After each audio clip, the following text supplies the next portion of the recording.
Today's episode is all about finally gluing our stringers together for our project boat. Now, if you're new to the channel, I'd like to welcome you folks. My name is Joe Buskins. This is our family's boat shop. I'm a second-generation professional boat builder and a 100-ton licensed captain. We use that license to run our 29-foot custom-built charter boat we built here in our family's boat shop. But right now, we are working on our project boat, and this is episode 18, and you can see that we've got stringers laid out on the floor. So if you're new to the channel and want to see what we're doing with our project boat, you can always feel free to jump back. We've already replaced the transom. We're in the process of replacing the stringers and did a lot of gel coat work on our console, and we're going to take this thing through to completion.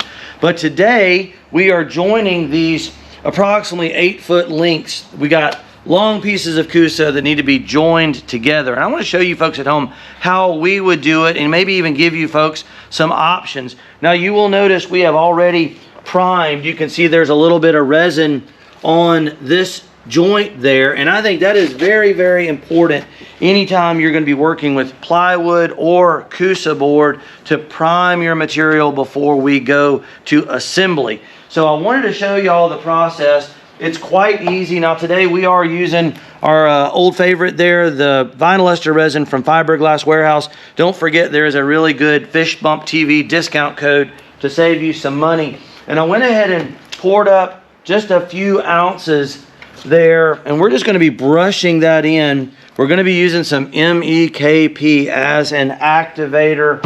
Always have to put catalyst in, and remember that approximately, we've got a little cheat sheet there to give you an idea of how many ounces, how many cc's of activator you might need. I love these little squeeze bottles. They work out really good. We use them in the shop all the time. I'm going to mix this fairly hot, meaning on the high catalyst percentage ratio. Important to always have some safety gear on, some gloves and some glasses.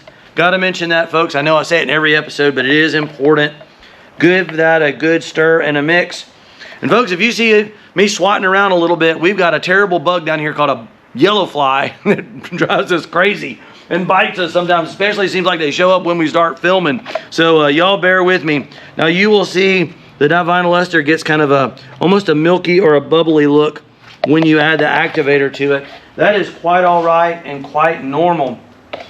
So what we're going to be doing, when we built the stringers for our 29-footer, there's a couple different ways it can be done. Now, one thing we've done here is we've just got some good space on the shop floor, good flat and level ground. And what we're going to do is prime the ends of this Coosa in preparation for some filler or putty and adhesive. And we're going to be glassing this stuff together. And there are a couple different ways that this can be done, and I'm going to discuss options. Our videos are going to be high in detail, folks. And if you really want to learn how to do this kind of work from a professional, you are at the right place. Sometimes you could apply this with a roller, but for this small amount, I'm just going to go with a brush today. But you really want to work that resin in, left and right, up and down. Be sure you work it into the grain. Now, Coosa is, again, as I said, very strong, very lightweight. It is my preferred core material, and it has a lot of strength within itself. It's not like your lightweight cores.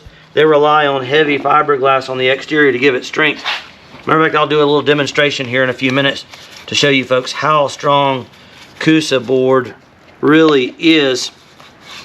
Been getting a lot of good feedback. I've been enjoying seeing what you folks are working on our Facebook group page there. So if you haven't seen that, we do now have a Facebook group page, and I would love to see pictures of what you folks are working on at home. You see I'm going to go up, down, left, right. Get a good coat of resin on there. Now we're going to move over to our little blocks that we're using. And basically what we're using in this application, we're using one single layer of 3/4 inch 26-pound density blue water 26, and we're using like I call this a butt block sometimes, or a doubler, that we're going to be going over the two joints. Got all the screws in play. I've got all my orientation figured out, but we're going to be also priming this with a coat of resin as well. Now this may seem like a minor step, and it really isn't that hard to do. Adds a couple minutes, but it is important Same deal again if you're using plywood. Now if y'all haven't seen this little trick, this is one of the things I like to have at my boat shop. Piece of 1/2-inch plywood with some screws run up through it. And that allows you, a lot of times if you're gonna brush resin on 2 sides of a material, it'll save you some effort and time because you can paint one side and then roll it over and paint the other side.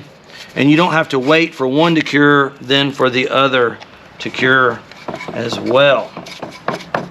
All right, and that was a pretty good guesstimate of material. Look at that, folks. That was nearly perfect. Been doing this a long, long time. Grew up in this boat shop and my father taught me well. If you folks are new to this kind of material, don't let it intimidate you too much. There's a learning curve to it, but we're here to help all you DIYers out there get a grasp on working with this material. All right, so we've got a little bit of resin there as a primer coat. We've got some plastic trash bag underneath it so that it doesn't stick to our shop floor. And what we're gonna get ready to do now is we're gonna take some of our thickened putty and we're gonna get ready to glue or bond some of these pieces together. All right, folks. Now, trusty old acetone bucket. A lot of times people ask, what do we do with as far as cleaning our materials? And super easy just to jog that thing in the brush, in the bucket 2 or 3 times, and it is ready to go. There's one of those terrible yellow flies. Those things are a mess. Now, we actually just made a little YouTube short showing making a thickened putty. What we did, again, we went with the vinyl ester resin. If you're not familiar with vinyl ester, it's got a lot of the qualities of epoxy in it. Is very, very strong. It is very, very water resistant. Has really good elongation properties, so that means it'll flex and move and not crack or break. But there's one. What you can do is use some fumed silica right in there. That we sourced that from Fiberglass, but there's other sources, fumed silica or colloidal silica. And you can also, I like to take a little piece of CSM or chop strand mat, roll it up in a little cylinder, take some heavy shears, and you can actually make your own milled fibers. Now you can also buy milled fibers, but this is going to give your putty a lot of strength. So basically, took some resin, took a couple scoops of the colloidal silica or fumed silica, a couple pinches of the glass fibers there, and you end up with this really nice, really strong putty. So here we go on our mixing board, and y'all hang in there with me. We try to cover a lot of ground in our videos. Now's a good time to ask everybody at home, if you are enjoying our videos, be sure to give us that thumbs up, that like, that share, that comment. Tell a friend. We're trying to grow the channel and we can't do it without y'all's support and help. And I want to thank everybody out there that's been watching. Okay, so we've got a little putty out on the board.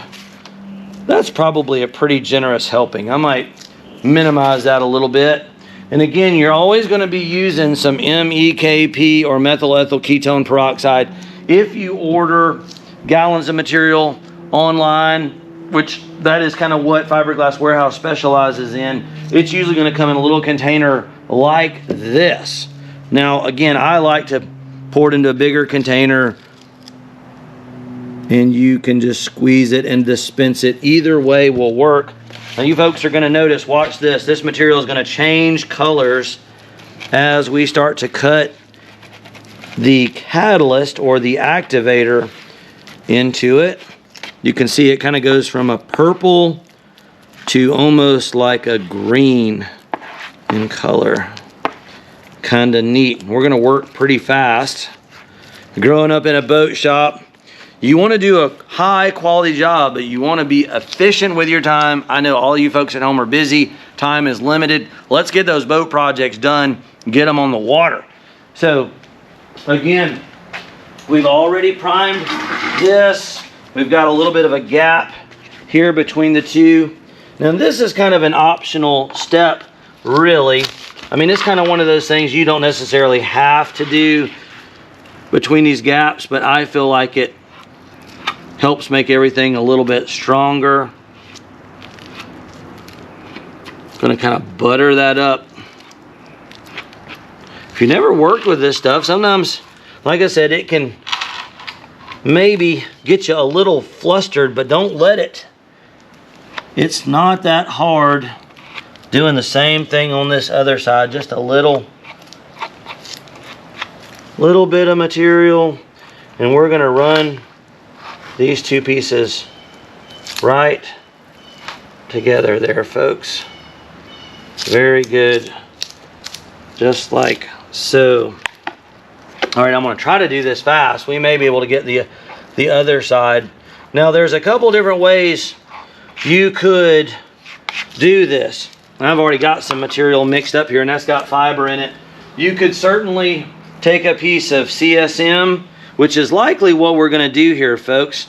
I'm gonna try to get this all done quick, fast, and in a hurry for everybody. Follow me back to the board here.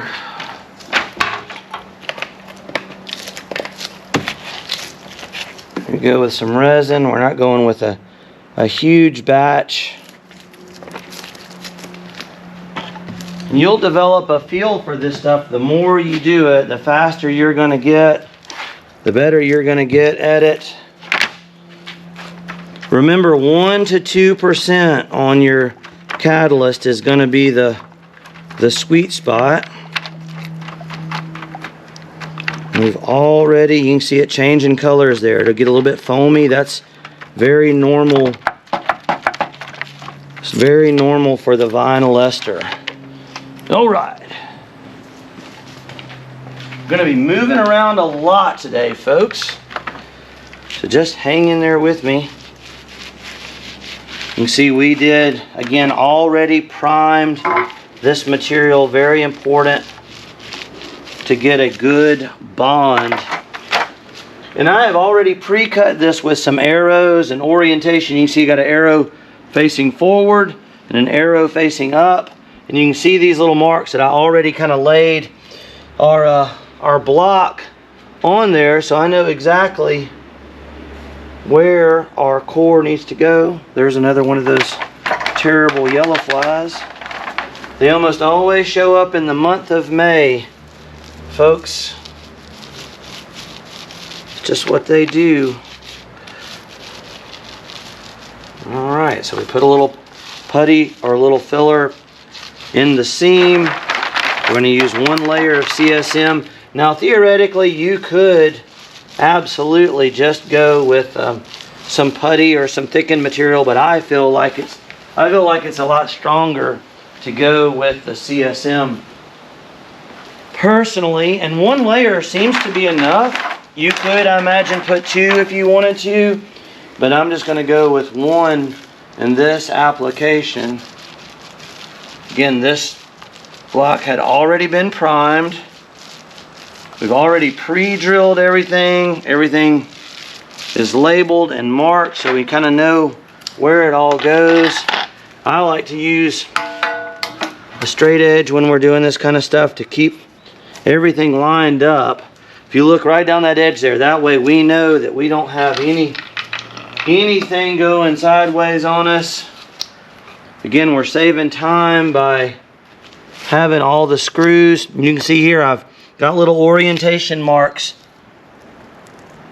Little things like that can really, really, really save you the trouble, or some trouble when you're doing this. Now typically, as we run the screws in, that one found its mark. I could tell. We went ahead and ran a few of these in earlier, and I'll usually get 3 or 4 started, and then just a little pressure. It does not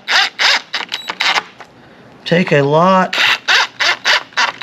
clamping power. I don't know if the camera is showing, but there's just a little squeeze out there. That is all you need. You don't want to go crazy running these in there, or you will squeeze out all your resin and you'll have a very dry laminate, and that is not... Oh, went too far with that one. And we're gonna just be leaving the screws in here, folks. That way you got two methods of holding this material in place. You've got a mechanical fastener in the screw, and then you've got a chemical bond going on between your resin. I'm gonna clean up that run out just a little bit. And we're moving fast. We're losing light today. The day is going fast. Let me see if I can get this second one over here. Same deal. We put this primer on there. Now it's already actually started to tack off, which is a good thing. Just going to kind of butter that edge a bit. If you don't put the plastic down or something else, you'll end up gluing your stringer to the floor, and that can be a problem. All right. Got Mark showing the orientation of that. I'm gonna go with this longer one over here. I like it a little bit better, and I've already got some resin on it. Now this is where working with some gloved hands is a good idea, because this stuff can be a little messy sometimes. You can see how nice that straight edge works in giving you an idea. You want everything. You don't want any kind of a gap. You'll notice our board is lining up with our straight edge really, really nice. Now I've had a lot of practice, folks, and it's probably a good idea to have a helper or a friend. I could have mixed up a little bigger batch there probably on the first go. Just wet the Coosa. Love to hear what kind of projects you folks at home are working on. Always interesting to hear what everybody's got going on.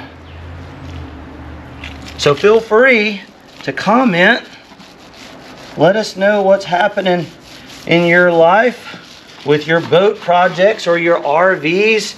That's the cool thing about these materials we're working with today, is they are very versatile, and there are so many things that you can do. The wonderful world of composites is amazing. Now I'm going to mix up another little quick batch. I could have probably mixed a little more. Sometimes you just have to roll with the punches. Don't need an awful lot. That should do it. Again, remember about 1 to 2%. I'm mixing this fairly spicy because we're trying to get this done today. And you folks, if you want to purchase any things that we're using here on the channel and support the people that are supporting the channel, Coosa Composites, awesome company, make amazing products. And then if you want to source it online, Boat Outfitters, they carry not only Coosa but all kind of starboard. They can make custom glove boxes and amazing accessories for your boat. And be sure to tell, especially the folks at Boat Outfitters or Coosa, if you reach out, that you saw us on Fish Bump TV, or you saw their products on Fish Bump TV, and that does help support the channel, or we try to support the companies that support the channel. So we appreciate that. You don't want to go terribly dry on the layup of this stuff, but you also don't want it just sopping. That was a word my dad used to use. Just sopping wet. Here we go back to our other block. One more little run of the resin.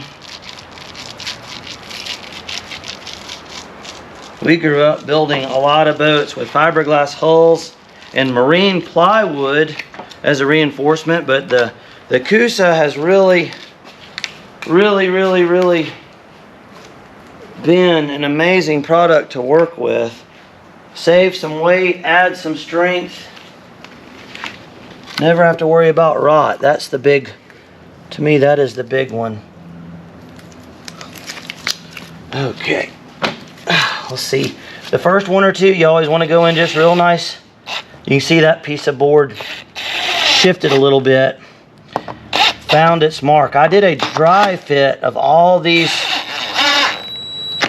pieces before we got the glass on there.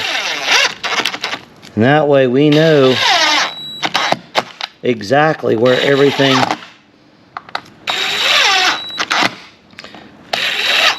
Now I've had a few people tease me about my Craftsman drill. I know this isn't a high dollar one, but I got this as a set. I got 2 of these drills for less than $100, and they've been pretty amazing, folks. So you do not need ultra high dollar. Now I've got some DeWalt stuff and I've got some Makita stuff, and I like all that too. But sometimes if you find a good deal on something, these Craftsman drills have actually been very decent, especially for the money. Screws we're using are 1 1/4 inch. Those are stainless steel, just regular, what I call deck and patio type screws. And you can see we're getting a little bit of squeeze out there under that core. You can see we're getting some squeeze out. That's all you need. You don't need a crazy amount of material running out of there. We'll take our brush and clean up a little bit. Always a good idea to do a little dabbing and cleaning, and we're gonna have to clean up our straight edge as well. That's another thing around your shop. If you're doing any kind of a project, if you can find a couple nice pieces of aluminum beam, piece of lumber can work. Doesn't have to be aluminum, but man, I like the aluminum. It stays really nice and true. Humidity doesn't affect it. You see there, we're just kind of cleaning those edges up. The cleaner your work is now, the easier it'll be as far as sanding and prep later. We try really hard to work neat.